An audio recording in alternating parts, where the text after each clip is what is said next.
Hello, Professor Rosemary here and welcome to my lab. So, got any New Year's resolutions? I know I have one.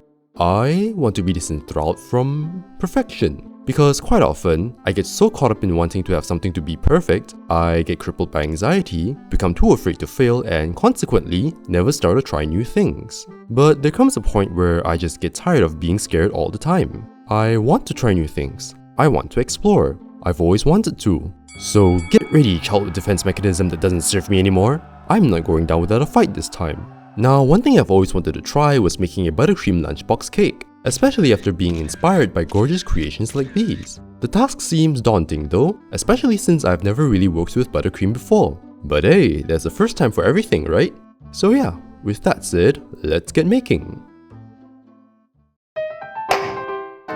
I won't be showing any recipes today since I'm using a cake mix. This is so I can focus more on the decorating, and I won't have to fuss about the cake that much. I'm simply following the package's instructions and letting the cake cool completely before decorating. In the meantime, I've prepared a template as well as a mirror image of the design I want on my cake. I'll show why this is needed in a bit. Moving on, like the cake, I'm making my buttercream from a mix as well, and coloring it to the colors I need using gel food coloring. Starting with a brownish black, I'm first outlining the reversed image of the template. This technique is called a buttercream transfer, and the design will be flipped when placed on the cake. So by reversing the design, we ensure that the correct side will be facing up when transferred. With the outlines done, I went on to filling in the other colors, filling the empty spots with a toothpick when needed. As I progressed, I realized that I needed less and less of each color. This was important as I really wanted to minimize wasting buttercream. I also realized that I could get a thinner line if I just snipped a tiny bit off of the piping bag, as the piping tip I had was a little too big. Now with the Zorua design done, I prepared the background color.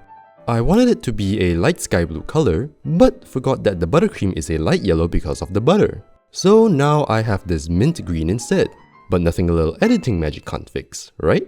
Alright, no covering up mistakes. Learn from it and move on.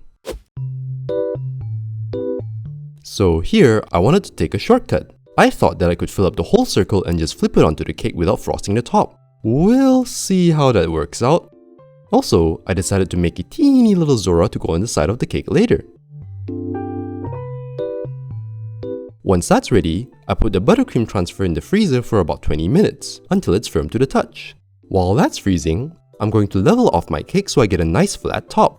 Then I'm going in with my buttercream to frost the sides. What I should have done was to do a crumb coat first, where a thin layer of buttercream is spread on the whole cake to sort of seal in the crumbs. But other than that, my frosting technique was also not quite right. So I ended up spending an unnecessarily long amount of time to smooth out the buttercream. The struggle is not done, however. After putting on my buttercream transfer and touching up some details, I spent even more time smoothing out the buttercream, as my laziness left these brain squigglies all over the surface. And since I plopped the transfer directly onto the cake, you can see the cake peeking through the thinner parts of the transfer. So let this be a lesson to you kids, laziness does not pay. Right, after patching up the cake as best as I can, I'm just putting the final details, like our teensy friend here, whose hair actually broke off, so I'm adding the red part back on. Then I'm adding some trees for our little buddy to hide behind, as well as some snow. Then finishing off with a trim. And with that, we are done!